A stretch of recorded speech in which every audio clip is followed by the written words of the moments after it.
Mr. Brooklyn. How are you? Ben Hurd, how are we? Very well, thank you. Very honoured to be in your company, my friends. Yeah, I shouldn't think you're the first one of doing this. It's been a long time since you were an Aldershot player. We'll come to that as the course of as we talk. But I just wanted to get a little bit of background from you about. Let's talk about your early footballing career, because I know you were at Watford, and from there you went to Shrewsbury. Just talk about what it was like to become a pro player in those days. Oh my God. Well, I think going back to my early career, if you like, at Watford, I was always playing a year or two up. I started playing for the under-17s when I was 14, for example. So all I wanted to do was be a footballer. Teachers at my school would try and dissuade me and pour scorn on it and tell me, what are you going to do with your life? And I was like, I want to be a footballer. And they were like, no, what do you want to do with your life, really? Like, the chance of you being a footballer are like 1 in 100,000, blah, blah, blah, blah, blah. And I just felt like, I don't know about the other lot, but I'm the one. I'm going to be a footballer. There's no question about it. And I just remember really when I left school at 16, I moved into digs in Watford, and it was the best thing I ever did. I grew up so much. I had to pretty much stand on my own 2 feet. I know it sounds silly, but at 16, it's quite a big thing. And I had some real motivation behind me, because obviously I played up higher and things like that sort of thing. It'd been relatively quite straightforward.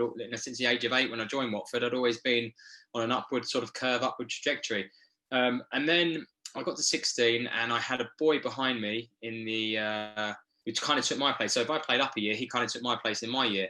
And he was an England international. I wasn't. And I had enough about me to think to myself, right, I've got a year where I'm going to be training full time and he will still be at school. I need to put so much distance between me and him that when he comes in, he's irrelevant. I'm the news, if that makes sense.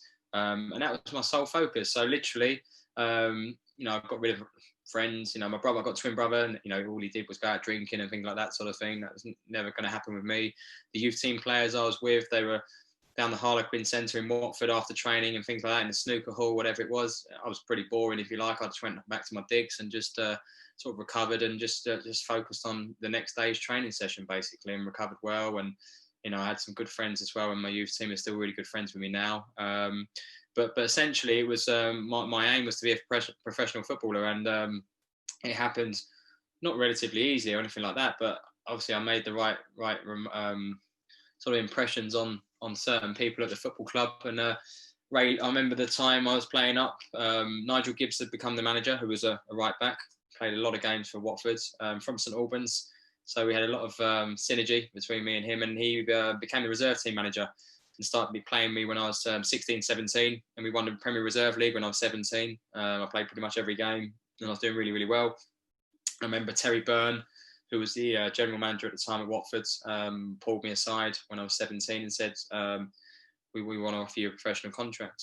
And I'll be honest with you, Graham, it was a euphoric moment. It was one that gets you quite emotional, because obviously your whole life you want to be a professional footballer, and for someone to utter the words that you're going to be a professional footballer is amazing. It's an incredible feeling.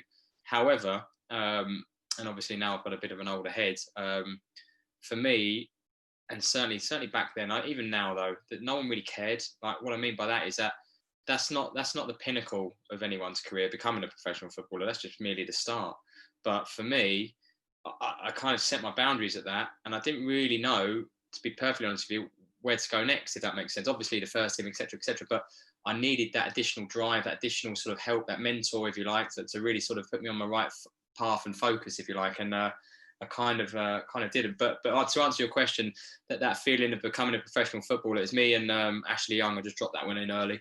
That became the two out of our youth team that signed professional contracts, and it was an incredible feeling, one that I always remember, and one I always be grateful for Ray Lewington in giving to me.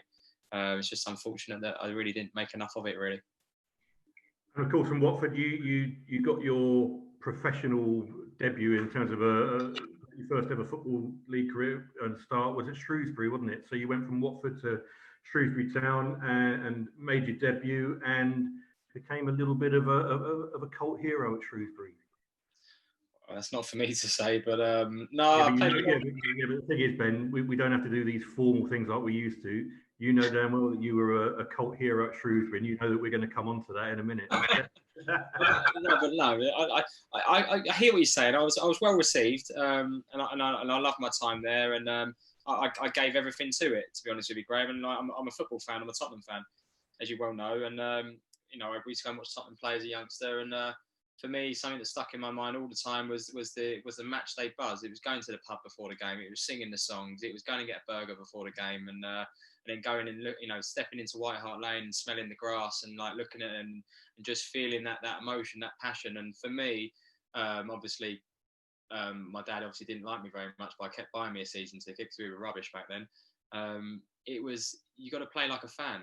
Like, you've got to be a fan. That's why you get, as a footballer, you've got to play. For me, you've got to play like a fan. And I think that's lost massively now. Massively, I think it's lost. It's more corporate now. It's more transactional. When for me, it was always represent the football club you're at, buy into it 100%, and do your best. And you know what? They'll forgive you. They'll forgive you for mistakes. They'll forgive you for other things if they're seen to be doing the right things and you're seen to care and represent them, if you like, on the football pitch. I come from my parents, both very, very hard-working people. Showed me a very good sort of example in life of how to get on and how to work. And basically, no one gives you anything. You got to go out there and work and take it. And that was always my intention, really. But I played a lot of games at reserve level.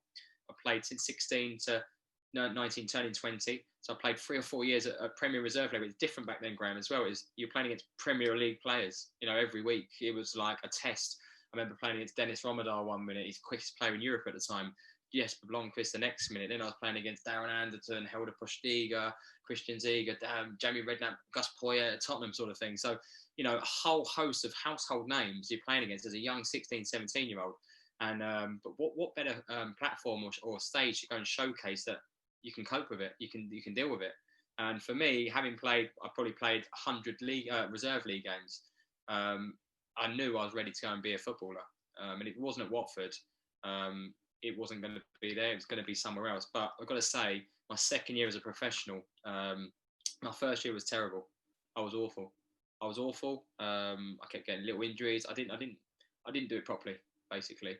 And again, that's what I was saying to you earlier on about having someone keeping me on the straight and narrow, if you like. No, it wasn't a terrible pro, anything far from it. But for me, I could have done a lot more. And in my second year, I went away in the summer, and this is how brutal it was. They said to me, if you sign a 1-year contract, we'd probably release you now. And I was like, wow, I've been here 12 years. I've had like one indifferent sort of season, and you get rid of me. That's how cutthroat this is. Okay. So I went away, and I was very low. And then I just kind of had that sort of siege mentality sort of drift in, where it was like, do you know what?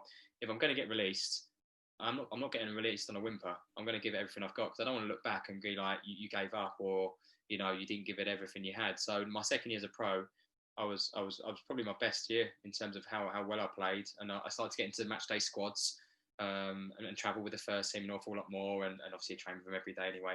And then I went to a mid-season break in Portugal with the first team when they got knocked out of the FA Cup. I got to credit that to two people for that season as well. It was John Goodman, who's now MK Dons academy manager. He came in as a fitness coach. I really loved him. And Terry Bullivant as well came in as a coach, a reserve team coach, and it gave me so much confidence because he appreciated how hard I worked, basically. And never used to get on to me because he knew how hard I worked, basically. So that gave me so much confidence, and I was ready to go and be a pro then. And when I got told I wasn't going to be kept on at Watford, it was kind of begrudgingly with Ray Lewington. He came in and just said, the chairman, I want to give you another deal. You deserve it, another year, but you haven't played. The chairman's cut my budget. He won't give you another deal because the money we can use for someone else, basically. And I was like, okay, no problem. I was quite happy to go because I wanted to go and make myself a career, and it wasn't going to happen there.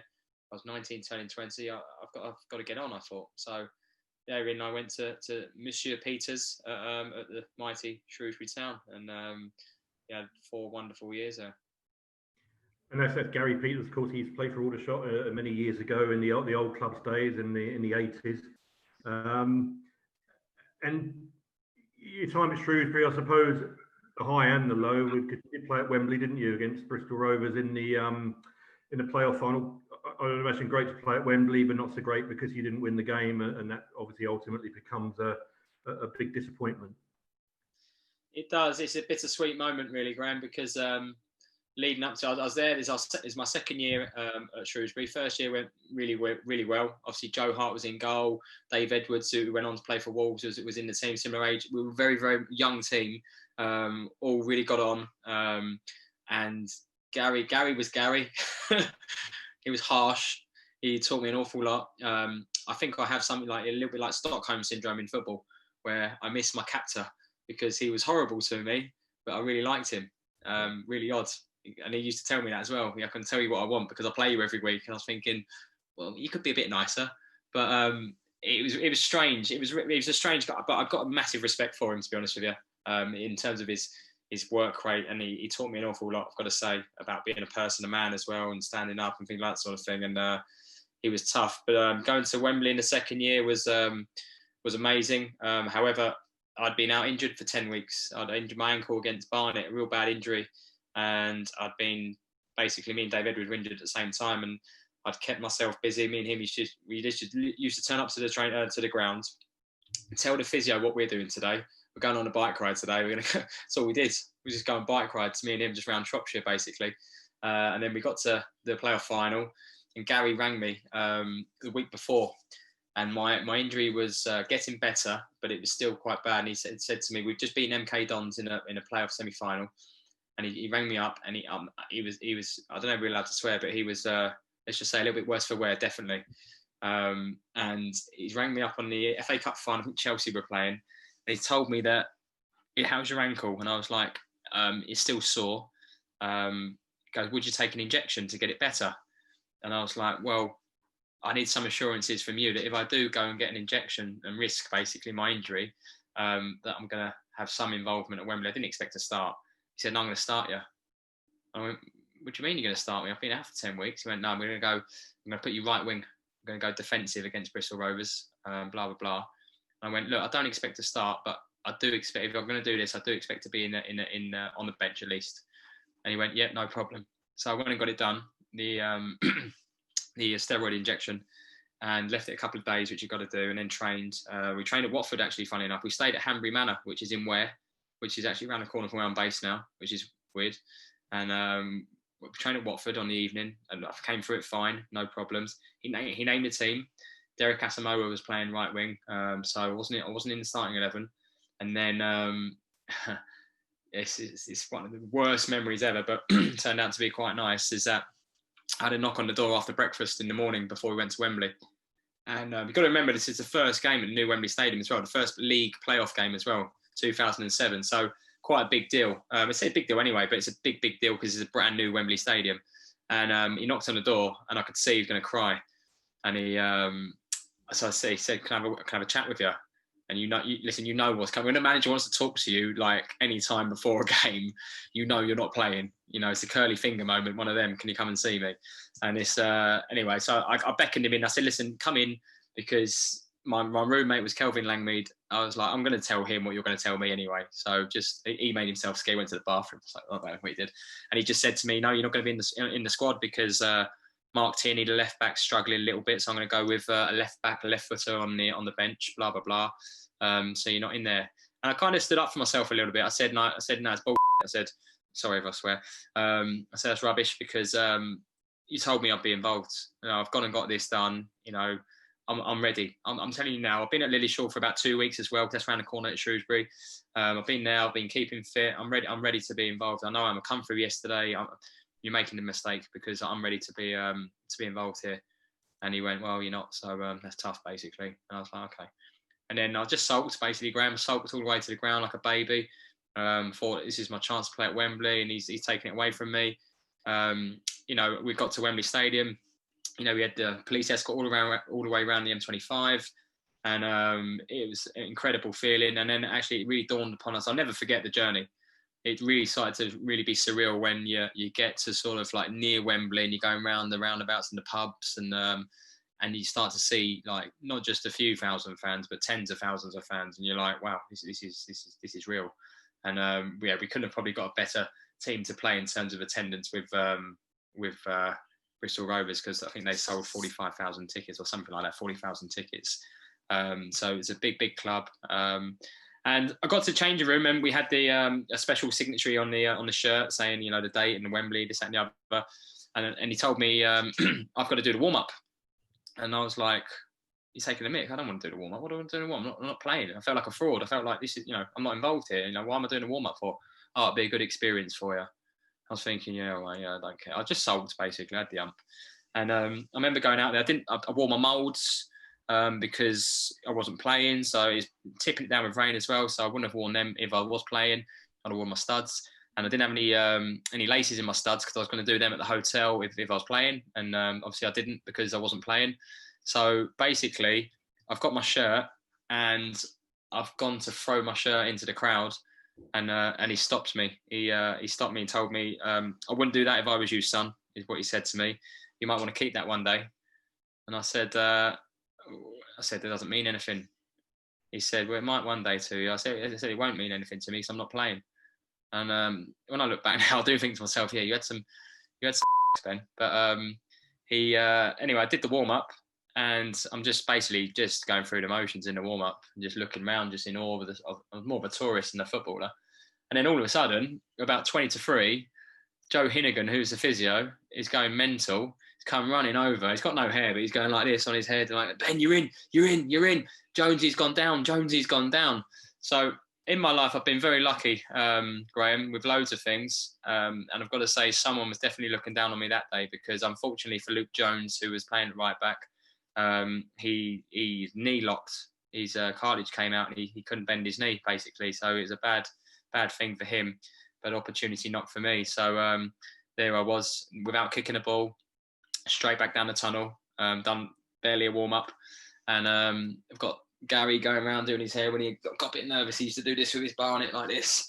And he's going, you'll be all right, son, you'll be all right, don't worry about it. I've got the doctor doing a strap-in on my ankle. I've got the assistant manager, John McMahon, doing my laces on my boots, to lace my boots up. He's nicked a shoelace out of someone's shoes to do my lace up as well on my boots. And then all of a sudden, I've just had to go, whoa, can everyone just stop, please? I'm all right. Because in my head, Graham, it was like, look, I've been out for 10 weeks. If I go and have an absolute stinker, then, all right, I've been out for 10 weeks. I had that safety net. As it was, I went out there singing the national anthem, almost crying. Well, I was crying, I think, with the national anthem at Wembley. And then, just remember just playing the game, just thinking, oh, my God, I can't hear anything that anyone's saying here. Your teammate's 5 yards away from you, screaming at him, and you can't hear a word. All you can hear is a crowd, and it's just a noise of like you've got to scream at the top of your lungs to even make a dent in someone so they can hear you. So unbelievable day in terms of the occasion. And actually, funny enough, Graham, I'll spin you around. Actually, in my office, there is the shirt. Actually, so he was right. I did keep it. So. We lost the game. We started off really well. Didn't play Dave Edwards because he turned down a contract, which was silly. Not from Dave's point of view, silly to not play him because I think we would have won with him in the team. We went 1-0 up. Stuart Drummond scored a header after about 6 minutes, and then Richard Walker scored 2 really, really good goals. I later played with him at Shrewsbury a couple of years later, but he scored 2 really good goals. And then we were chasing the game. We lost 3-1. Sammy Igo scored from the halfway line because we sent our goalkeeper up in the last minute for a corner. And we lost. But I managed to play about 85 minutes before dying, basically. But it's something that was, it turned out it was my only appearance ever at Wembley, and one that I'm eternally grateful for, albeit that it's a bittersweet moment because we lost the game. But nonetheless, when I go past it on the train now, like the other day, I came past it. My little boy's 7 now, and he's well versed now. That every time he sees Wembley, he says, "Daddy, you played at Wembley, didn't you?" Mm-hmm. So I've told him that a few times. Yeah.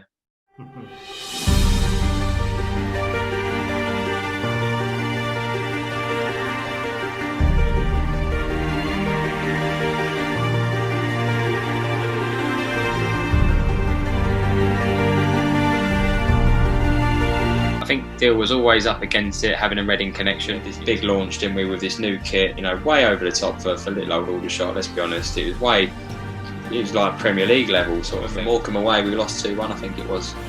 And I remember either at half time or the end of the game, I think I had to be pulled apart from one of them.